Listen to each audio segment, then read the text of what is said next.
The hostess looked at him like he was lost, not in a concerned way. In the way you look at someone who's walked into the wrong building and hasn't figured it out yet. Her eyes went to his jacket, the kind of jacket you buy at a farm supply store, not a boutique. Then to his boots, then back up to his face, and she smiled the smile that wasn't really a smile at all. "Do you have a reservation?" she said. Elliot Marsh said yes, he did. Under Marsh. She typed something, typed it again, frowned at the screen the way people frown when they're hoping the screen will give them a reason. "I'm not seeing anything," she said. "It should be there. I made it last Thursday." She typed a third time, slower now, like the slowness was for his benefit. "I'm sorry, sir. I really don't see anything under that name." Elliot said nothing. He stood at the host stand of Ardenne, a restaurant he had opened 11 months ago with $4.2 million of his own money, and he waited. He had done this on purpose. He had dressed down on purpose, driven himself across town in the pickup he used for the ranch on purpose, left the watch in the nightstand, worn the jacket, because 4 weeks ago his general manager had called him with the kind of voice that meant something was wrong. And what was wrong? What Gina had described, carefully and with long pauses, was that the front-of-house staff had developed a habit, a system almost, for sorting people at the door. Elliot had listened. Then he had hung up and sat at the kitchen table for a long time. Now he was standing at the door of his own restaurant being told he didn't have a reservation. "Could you check under the first name?" he said. "Elliot. Elliot." The hostess, her name tag, said Brianna. "Checked." "No, sir. Nothing." She looked past his shoulder toward the couple who had walked in behind him, smiled at them, the real smile, and held up one finger. "One moment." "I can put you on the wait list," she said to Elliot. And the way she said it told him clearly that the wait list was a polite way of telling him to leave. "How long is the wait?" "Probably about an hour and a half." She was already reaching for menus. "That's fine," Elliot said. "I'll wait at the bar." Something shifted in her face. She'd expected him to go. He didn't go. The bar at Ardenne was Elliot's favorite part of the room. He'd argued with the designer about it for 3 months. He wanted it long, running the full west wall, made from a single slab of white oak that one of his suppliers had sourced from a mill in eastern Tennessee. The designer had wanted marble.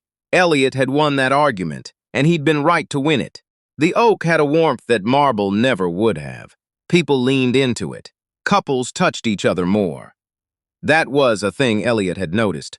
The right bar made people lean toward each other. He sat at the far end, away from the server's station, and ordered a sparkling water. The bartender, mid-20s, a kid named whoever, Elliot didn't know him by face, put the glass down without making eye contact.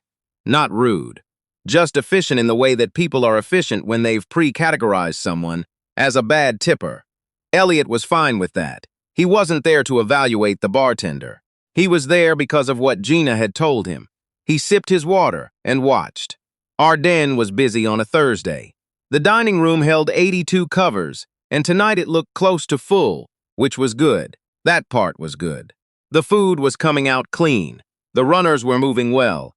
And from where Elliot sat, he could see 2 tables that were clearly having exactly the kind of night the restaurant was designed to create. A woman laughing with her hands over her face. A man refilling his wife's glass before she asked. But the host stand was between Elliot and all of that, and the host stand was a different story. Brianna was back at the door. Beside her, leaning on the podium with her arms crossed, was a second hostess, older, maybe 26, 27. Her name tag said Cass. They were talking quietly, the way people talk when they know they're supposed to look busy. Elliot couldn't hear them from the bar. He watched. A couple came in, both dressed well, clearly regulars, greeted by name. Seated immediately. 2 minutes later, a man came in alone, older, wearing a sweater that had seen better days. Brianna's face did the thing. He watched her do it. The pause, the slow scan of the screen, the apology that wasn't an apology. He watched Cass lean over and say something. They both smiled. Elliot set his sparkling water down on the oak bar.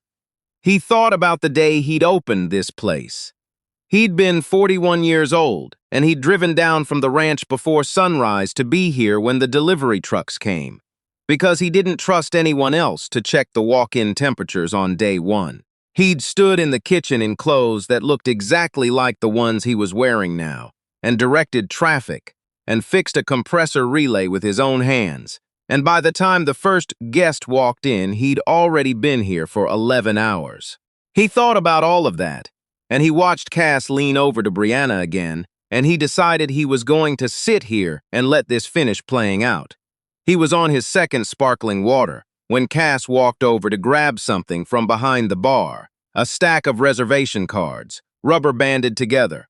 The bartender handed them to her without being asked, which meant this was a routine. She was close enough now that Elliot could hear her. She was on the phone, AirPods, so the conversation looked one-sided. No, he's still here, at the bar. A pause. I know, he sat down, like he was going to wait. She laughed a little. Bry said she checked twice. There's nothing. He might have the wrong restaurant, honestly. Or he just wandered in off the street. Elliot kept his eyes on his glass. He's got that look, like he probably thinks this is a Chili's. Another laugh. Relax, I'll handle it. I'm going to go tell him the wait is actually 2.5 hours, and see if he gets the hint. She walked back toward the host stand. Elliot counted to 10 slowly. Then he took out his phone and called Gina. She picked up on the second ring. Hey, are you there? I'm at the bar, he said quietly. I need you to come in. A beat. Now? Yeah. Okay, Gina said. She knew better than to ask questions when he used that particular tone. 20 minutes. Take 15, he said, and hung up. Cass came over at some point. She was polished about it. He'd give her that. Stood just to his left, so he'd have to turn to look at her directly. Sir, I wanted to let you know. The wait has actually moved to closer to 2.5 hours. I completely understand if you'd rather try another night. Elliot looked at her. Or, she said, I could take your number and give you a call when something opens up. We do that sometimes for walk-ins. Walk-ins. He'd made a reservation. She had just reclassified him as a walk-in to his face. I'm good here, Elliot said. Her smile didn't falter. It was a trained smile, and he recognized the training because he'd paid for it. There had been a front-of-house consultant 2 years ago, a woman from New York who'd come in for a weekend and worked with the staff on exactly this. How to redirect guests without causing a scene. How to redirect guests. Not how to dismiss them. Not how to manufacture reasons. Of course, Cass said. Let me know if you need anything. She walked back. He watched her lean down to Brianna and say something. Brianna covered her mouth. They both looked at him quickly and then looked away. Elliot turned back to his sparkling water. He thought about the couple he'd seen turned away 40 minutes ago, the man in the old sweater. He wondered where that man had gone. He wondered if he'd found somewhere else, somewhere that had looked at him and thought, welcome. He hoped so. He thought probably not. Gina arrived in 14 minutes. She came through the side entrance, which meant she'd used her key, which meant she'd understood what was happening. She was 44 and had been in restaurant management for 20 years, and she had the kind of quiet authority that made rooms rearrange themselves slightly when she walked in.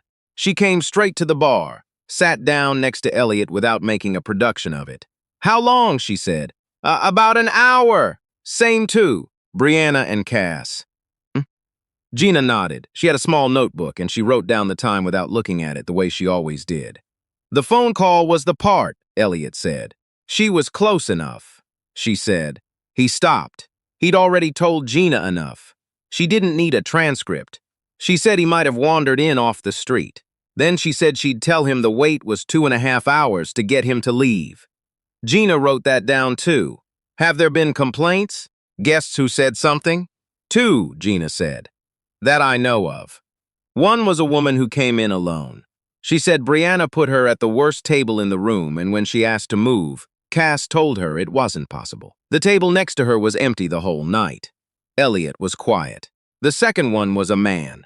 He said the host looked him up and down when he walked in and asked if he was sure he had the right address. Did he? He had a reservation, Gina said. He'd been here before. He left. Elliot set his glass down. The white oak bar had a long grain that ran the full length of the slab, and he traced part of it with one finger, and then he stopped. All right, he said. He asked Gina to bring them both over. She went to the host stand and had a quiet word. Whatever she said it in a way that didn't create a scene. Gina was good at that. It was one of the reasons she'd lasted 20 years. Brianna's face changed first, then Cass's. They both looked over at the bar, and Elliot watched the moment they understood that the man in the farm jacket had been there for a reason. They came over. Elliot didn't stand up. He stayed on his bar stool with his sparkling water, and he let them stand. I'm Elliot Marsh, he said. I own this restaurant. Brianna looked at the bar. Cass looked at the bar. Neither of them said anything. I had a reservation under my name for 7:30. You told me it wasn't in the system. He wasn't angry when he said it. He'd learned a long time ago that anger was noise, and noise was easy to dismiss. I've been sitting here for about an hour. I heard the phone call, Cass. Cass's jaw tightened. I didn't. You were close, Elliot said, not unkindly. Just clearly. I heard what you said about the Chili's. She stopped. I've also been watching the door, he said, for the last hour. I watched you turn away a man in a gray sweater. Do you remember him? Brianna glanced at Cass. I need one of you to answer me. We told him the wait was too long, Cass said. Her voice was controlled, but her hands weren't. She had them clasped in front of her, and she was squeezing. He had a reservation. A pause. I'm going to check, Gina said quietly from beside them, and she pulled out her own tablet. They all waited. Warren Gibbs, Gina said. 7:45. Party of 2. Elliot looked at Cass. He didn't need to say anything. I thought, Cass started. I know what you thought, Elliot said. That's the problem. He asked Gina to take over the rest of the evening. He told her he'd be in her office at 9. He didn't fire them at the host stand. He wasn't going to do it with the dining room full and the bar busy and people leaning into the white oak in the candlelight. That wasn't the place for it, and it wasn't the way. He believed in consequences, and he also believed that how you delivered them said more about you than about the person receiving them. He walked back through the dining room on his way out. He'd been here 11 months, and he still noticed things every time. The way the light sat on the back wall in the evening, the sound level, which was exactly right, not loud, not quiet, the kind of noise that made you feel like you were somewhere where things were happening. He'd spent $40,000 getting the acoustics right, and it had been worth every cent. He stopped at the end of the bar. The bartender was making a cocktail, moving fast with the kind of economy of motion that only comes from doing something 10,000 times. He hadn't seen Elliot arrive, hadn't seen him sit there for an hour, had no idea who he was. Hey, Elliot said. The bartender looked up. You're good, Elliot said. I've been watching. You're really good. The bartender blinked. Thanks. What's your name? Ray. How long have you been here, Ray? 7 months. Elliot nodded. I'll see you around, he said, and walked out. He sat in his truck in the parking lot for a few minutes. He wasn't sad about what had happened. He wasn't angry. He was something else, something that didn't have a clean name. Tired, maybe, not of the work. He was never tired of the work. Tired of the thing that kept requiring this kind of evening. Tired of having to dress down and sit at his own bar and wait an hour to understand what was happening 30 feet from his front door. He thought about Warren Gibbs. Party of 2. 7:45. He thought about the woman who'd asked to move tables and been told the empty one wasn't available. He thought about Cass saying he might have the wrong restaurant and then laughing. He picked up his phone and found the Yelp page for Ardenne. Scrolled back 3 months.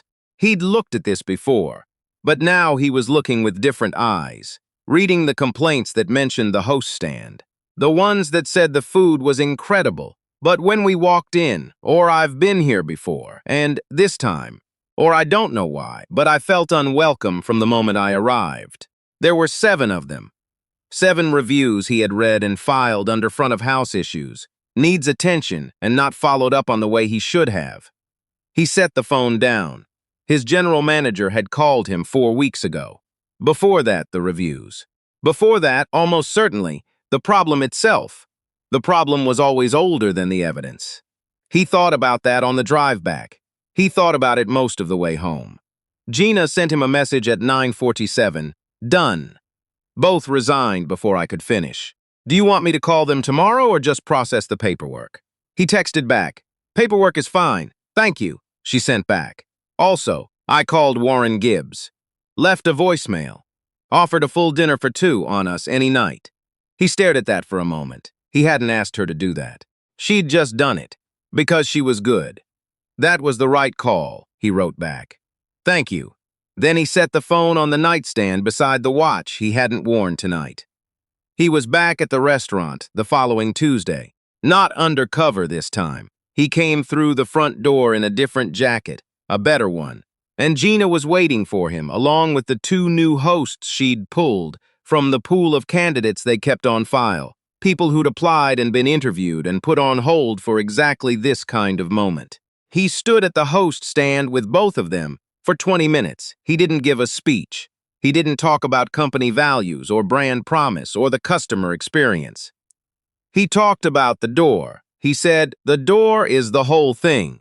Everything else, the kitchen, the wine list, the bar, the acoustics I spent $40,000 on, all of it happens after the door.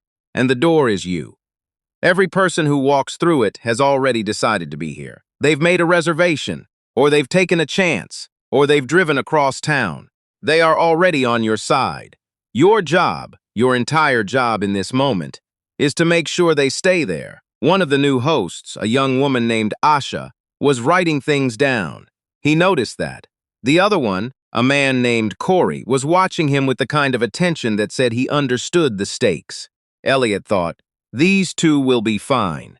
He thought about Ray at the bar, moving with that clean economy 10,000 cocktails in his hands. He thought about Gina, who had called Warren Gibbs without being asked. He thought about the restaurant he had built, and the restaurant that had been operating inside it, quietly, at the door in the dark hour before he arrived, and after he left. Those were two different restaurants. They were not going to stay that way. Warren Gibbs came back on a Saturday night, 3 weeks later. He brought his wife. Gina had noted it in the reservation and flagged it for Asha, who met them at the door by name and walked them to a table by the window. Not because they'd complained, not because they were owed something, but because that was the table and they deserved it. Elliot wasn't there that night. He found out about it Monday morning when Gina put a note on his desk. The Gibbses were back Saturday. Left happy. Warren asked if he could thank the owner. Elliot read the note twice. He wrote back to Gina, tell him the door thanks him. She wrote back, I'll tell him that exactly. He folded the note and put it in the drawer where he kept things like that. A thank you card from a guest. A photograph from the opening night. The first reservation ticket from the first day of service. Printed on plain white paper because the machine hadn't been set up yet, and they'd done it by hand. He opened the drawer and put the note in and looked at all of it for a moment. Then he closed the drawer and went back to work. Because here is the thing nobody tells you about the door. It's not a formality.